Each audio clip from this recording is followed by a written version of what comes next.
أعوذ بالله من الشيطان الرجيم بسم الله الرحمن الرحيم إن الله وملائكته يصلون على النبي يا أيها الذين آمنوا صلوا عليه وسلموا تسليما اللهم صل على سيدنا مولانا محمد بارک وسلم اللهم صل على سيدنا مولانا محمد بارک وسلم۔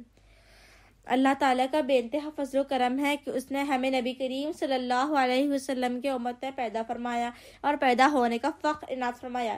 الحمدللہ یہ فخر عشق انبیاء نکلا۔ مزید برائے کرم ہوا کہ اس نے قرآن جیسی نعمت سے وابستہ فرمایا اور اولیاء اللہ کے دامن سے وابستہ فرمایا اور تجدید ایمان کے لیے ہمیں یہاں جمع فرمایا۔ الحمدللہ۔ آج کا ٹاپک ہے ازلی کلمہ۔ قرآن سے پہلے سٹارٹ کرتے ہیں۔ قرآن میں آتا ہے سورۃ المحمد صلی اللہ علیہ وسلم فَاعْلَمْ أَنَّهُ لَا إِلَهَ إِلَّا اللَّهُ، جانو تم یہ لا الہ الا اللہ کیا ہے۔ یہ کلمے کو ازلی کلمہ کیوں کہا جاتا ہے؟ یہ کلمے کو ازلی کلمہ اس لیے کہا جاتا ہے کیونکہ یہ کلمہ ازل سے ہے اور یہ ابد تک رہے گا، اس لیے اسے ازلی کلمہ کہا جاتا ہے۔ ہم ازلی کلمہ سمجھنے کے لیے ایک واقعہ رکھتے ہیں۔ آدم علیہ السلام کا لغزش کا واقعہ۔ آدم علیہ السلام سے جب لغزش ہو گئی تھی تو اللہ تعالیٰ آپ کو زمین پر اتارے تھے، تو پھر آپ دعا کر رہے تھے۔ کتنے آپ 300 ایئرس تک دعا کرے آپ اللہ تعالیٰ سے۔ پھر آپ کیا دعا کرتے تھے؟ بسم اللہ الرحمن الرحیم۔ ربنا ظلمنا انفسنا وان لم تغفر لنا وترحمنا لنكونن من الخاسرین۔ یہ دعا کرتے تھے آپ۔ تو پھر 300 ایئرس تک آپ دعا کریں، اس کے بعد اللہ تعالیٰ آپ کے دل میں ایک بات ڈالے تو آپ پھر اللہ تعالیٰ سے دعا مانگے، نبی کریم صلی اللہ علیہ وسلم کے وسیلے سے مانگے آپ دعا۔ تو پھر اللہ تعالیٰ سے وحی آئی کہ اے آدم علیہ السلام، آپ کو محمد مصطفیٰ صلی اللہ علیہ وسلم کے بارے میں کیسا پتا؟ میں نے تو ابھی انہیں ظاہر ہی نہیں کیا۔ تو آدم علیہ السلام عرض کرتے ہیں اے باری تعالیٰ، تو نے جب میرے اندر روح پھونکی تھی تو میں نے عرش پر لکھا ہوا دیکھا لا الہ الا اللہ محمد رسول اللہ صلی اللہ علیہ وسلم۔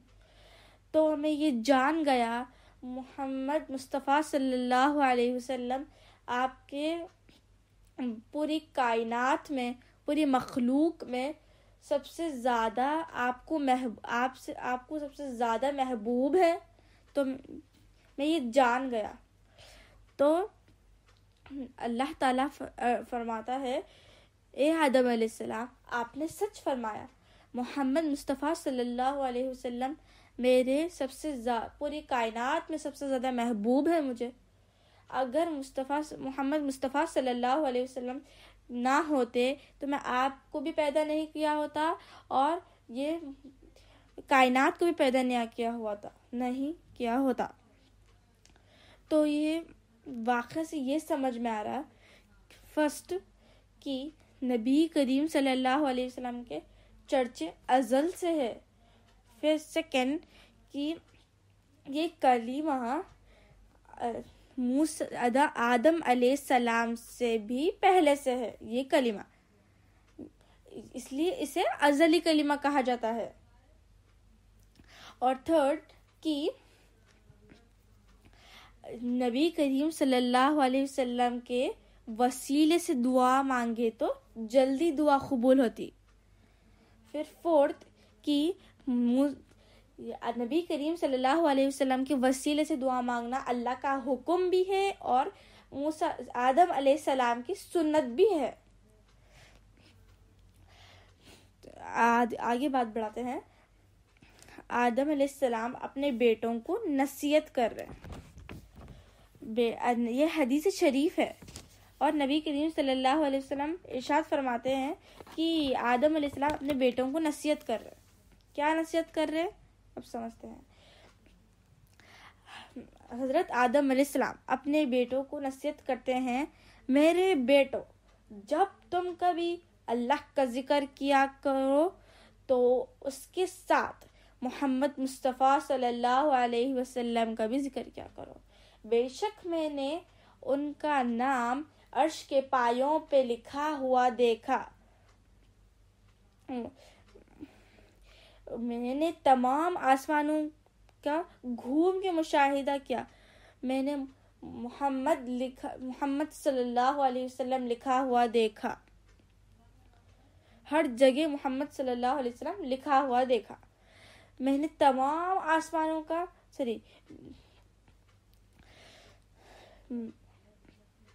بے شک میں نے حوروں کے گلوں پہ اس میں محمد صلی اللہ علیہ وسلم لکھا ہوا دیکھا.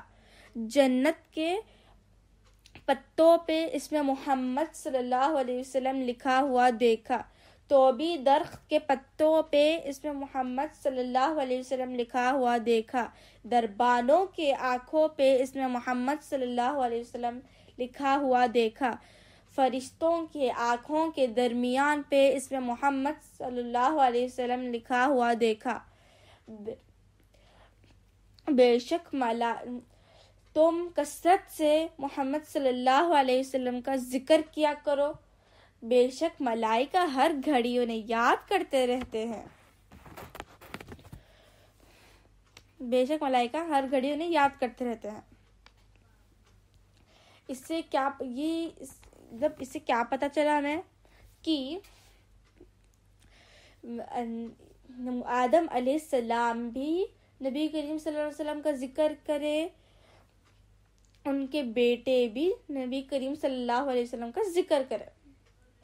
تو ہمیں بھی نبی کریم صلی اللہ علیہ وسلم کا ذکر کرنا چاہیے.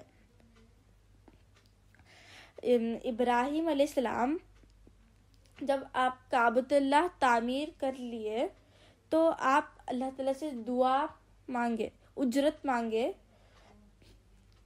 اے باری تعالیٰ تو میری اولاد میں سے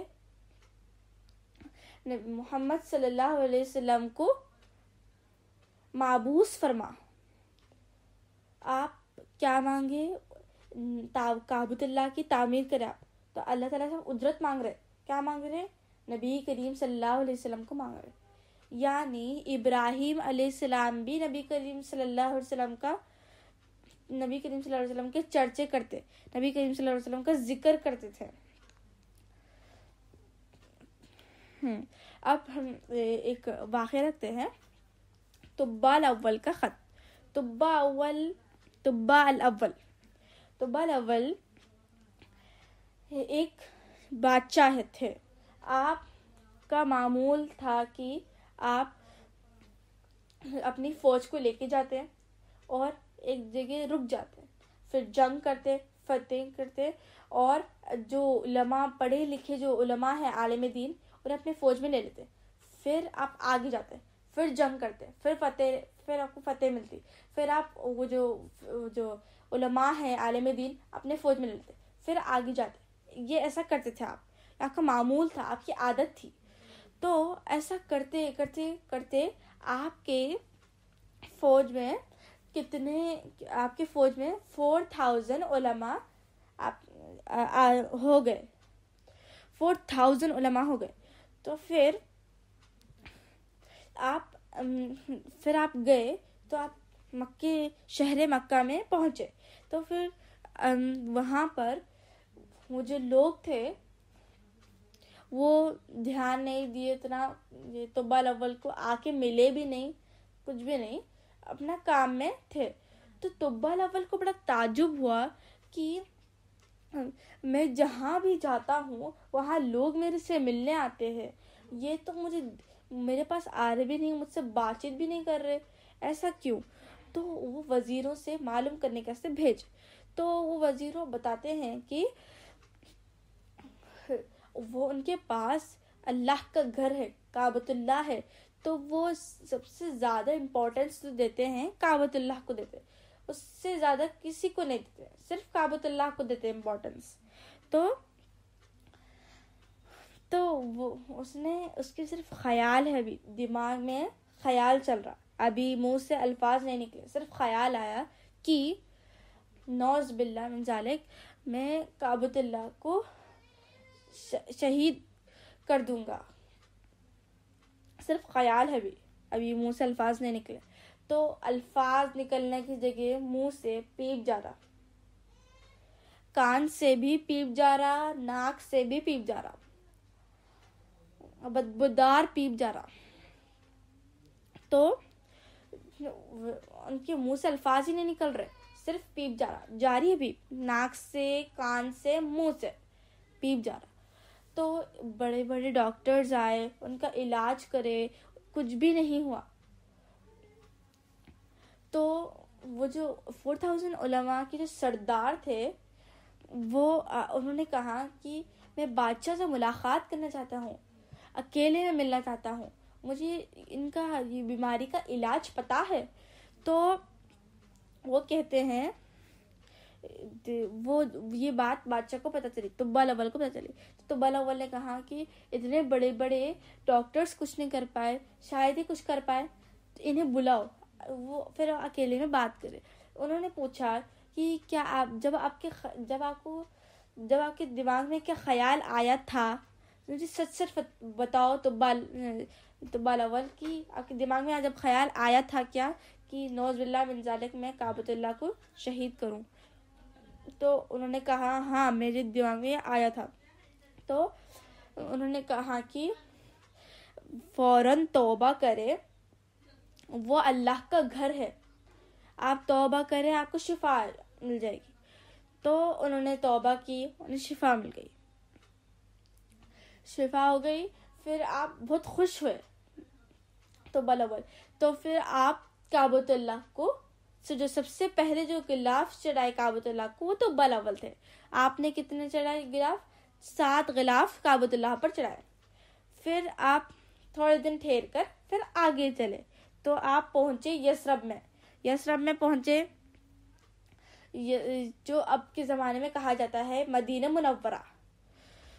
تو آپ پہنچے یثرب میں، تو پھر تھوڑے دن ٹھہرے، پھر آگے جانے کی سوچے. تو آپ آگے چلنے والے ہیں.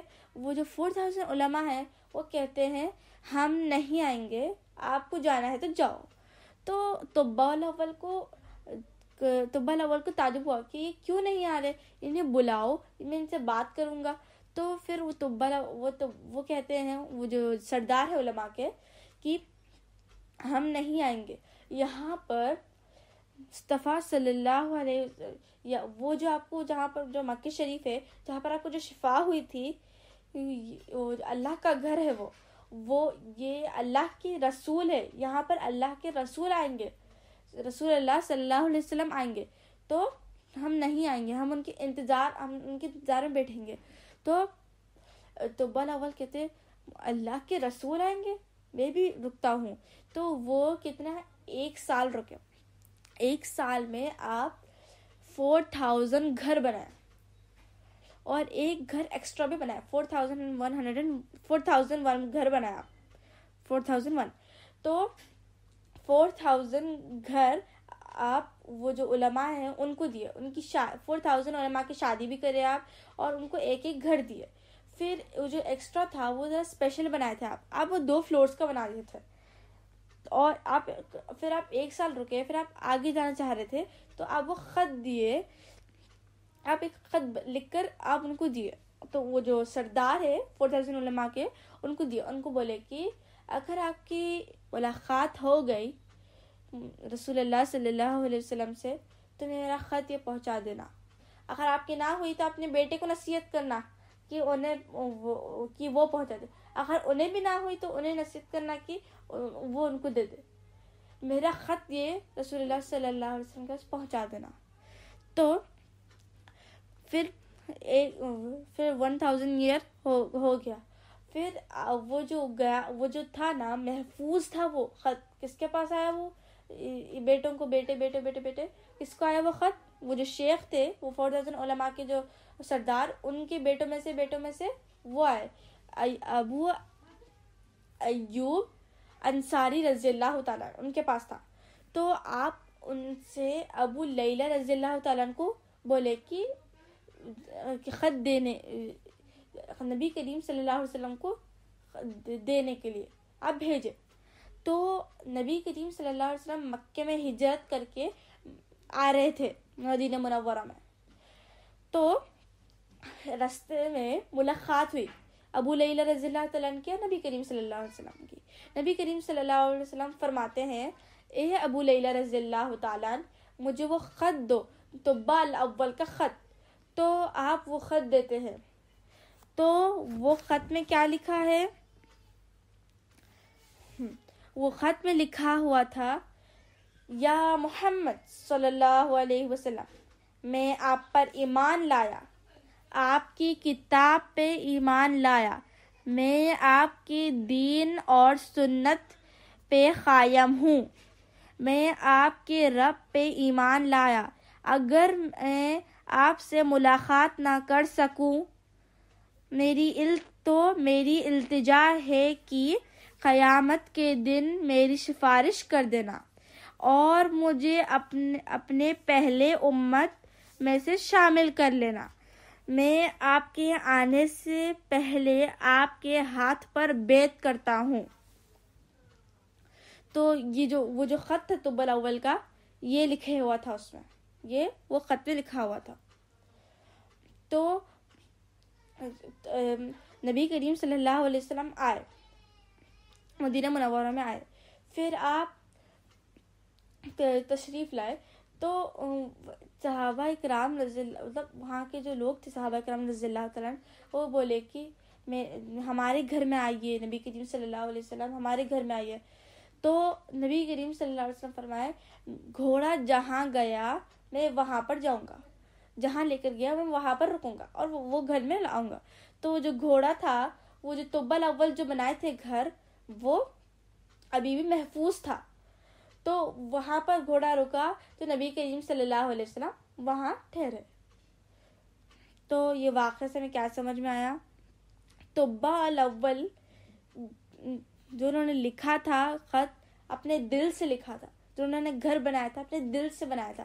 تو اللہ تعالیٰ نے محفوظ رکھا، اللہ تعالیٰ نے قبول کیا طب الاول کے گھر کو اور خط کو. تو اس سے ہمیں کیا سمجھ میں آیا یہ آج کے بیان سے، کہ کلمے کو ازلی کلمہ اس لیے کہا جاتا ہے کیونکہ یہ کلمہ ازل سے ہے. اللہ تعالیٰ بھی ازل سے ہے، نبی کریم صلی اللہ علیہ وسلم سے ازل سے ہے، یہ کلمہ بھی ازل سے ہے. تو میں اپنی بات سے ختم کرتی ہوں. اللہ تعالیٰ سے دعا کرتی ہوں جو کچھ بھی کہا گیا سنا گیا عمل کی توفیق عطا کرے، کہنے والے کو بھی سننے والے کو عمل کی توفیق عطا کرے. ہر دو کے عمل میں اخلاص فرما، اسے قبول فرما لے مولا. واسطہ نبی کریم صلی اللہ علیہ وسلم کا، ان اللہ وملائکتہ یصلون علی النبی یا ایہا الذین آمنوا صلوا علیہ وسلموا تسلیما برحمتک یا ارحم الراحمین والحمد للہ رب العالمین. السلام علیکم ورحمۃ اللہ وبرکاتہ.